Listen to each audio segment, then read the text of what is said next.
it's hard to understand. Why did this happen? Was it a random act of violence? What happened? Well, you have to understand the tone of Utah at the time. And I'm not talking about Mormons are scared of Johnson's army. No, that's not it. Who created Brigham, tone? What? Who created that violent tone that was among them? That's exactly what I'm saying. That's exactly it. And I have some insight from my own ancestor on this and in his part that I'll share a little bit here just because it's a personal story. This is my grandpa's great grandpa, okay? And my grandpa's grandpa was an 18-year-old. I don't have confirmation that he was involved, but my grandpa's great grandpa, there's a federal arrest warrant. He was a shooter and clubber. So was another one of his sons. So, they were there. But the tone there is, Brigham Young, a theocracy. He was the prophet. He was the governor. He was the Indian agent. He was completely powerful. The government, President Buchanan, knew that it was a problem. They were sending troops to replace him as the governor. He kind of held westward expansion almost like a mob, you know what I mean? It's like, you want to get through here? He was kind of standing in the way. From his perspective, he was keeping the peace so people could travel through. So when they found out that somebody was coming to replace him, Brigham's young idea was, okay, I'm going to show him what it's like without my protection, right? This is what it's like. So he gave the Native Americans permission to raid wagon trains as they came through, joined by Mormon members down there in Cedar City and around. And so they were doing these raids. They weren't hurting anybody. They were stealing goods. They were taking the cattle. They were taking goods, right? And this is to prove, hey, back east, you call us the Mormon problem.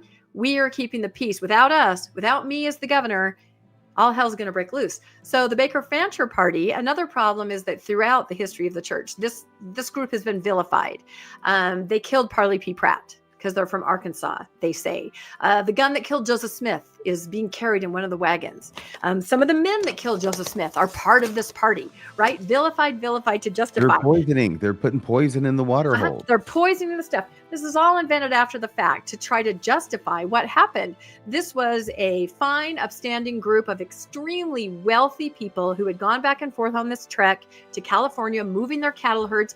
Think Yellowstone. It's like the upper echelon of society in Arkansas. These guys were wealthy. They had a wagon full of gold. They had thousands of cattle, and they were traveling through. So what happens? They're raided, right? It's supposed to just be a normal little raid. It goes wrong. Somebody's killed. The people in the Baker-Fancher party recognize that it's not just Native Americans. There are some white men here. And much like viewing a mob hit by accident, you're at a gas station, you see a mob hit, what happens to you? You're a liability. They have to get rid of you. And this is what happened. So there were a few more skirmishes. Others were killed.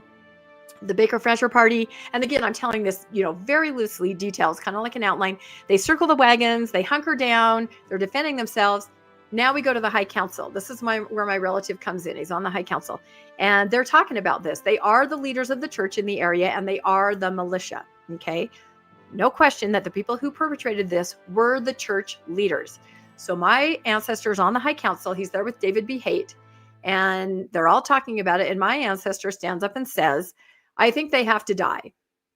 They have to die because they're going to go to California and they're going to tell everybody it's not pleasant, but they have to die. So they decide to write a letter to Brigham Young asking what to do. The fact that they have to write a letter tells you what Bill said. The climate there is such that the answer could be yes. Don't you think? Just the fact that they wrote that letter tells you that they expected the answer could be yes or no. Letter doesn't get there in time. There's a whole bunch of details there that you can look up if you want. Bottom line is the wagon train, they don't have food. They don't have water. They're suffering. The militia, the High Council comes up with the plan. Just like Bill said, we're going to wave the white flag and we're going to walk them out. And that's exactly what they did. The Baker-Fancher party did not want to go with him. They didn't trust it, but they had no choice. Their babies were starving. The kids were starving. There was no water. They'd been holed up from the 7th to the 11th. This happens on September 11th. I don't know if a lot of people realize that, 1857. So as Bill said, the High Council, dressed in their militia and other church leaders, march out there. They send the women and children ahead in wagons. They march the men out one by one, and on a command, they each turn to the man next to them and they execute them. And it is an execution. Mark my words on this. And again, if any Netflix executive is listening right now, this is a story that somebody ought to tell. I've never seen it told in the way it should be. The women and children, of course, jump out of the wagons. They go running back to find out what happened to their men.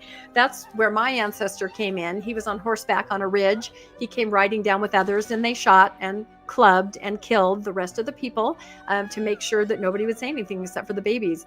Then they took all of the possessions. Like Bill said, my ancestor was in charge of rebranding all the cattle with the church's stamp, right?